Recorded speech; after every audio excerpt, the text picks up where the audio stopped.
ሰላም ሊዲያ። ባቢ አንተ እኔም በሙሉ ስም የጠራኸኝ? አዎ ምን ነው? ከዚህ በፊት እኮ እንደዚህ ጠርተኸኝ አታውቅም። ሌላው ቢቀር ሊዱ ትለኝ ነበር። ያኔ ነዋ። ዛሬ እኮ ሌላ ቀን ነው።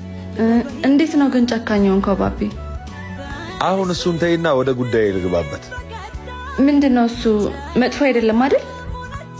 እሱ እንዳንቺ አቀባበል ይወሰናል። እሺ ንገረኝ፣ አስጨነቀኝ እኮ።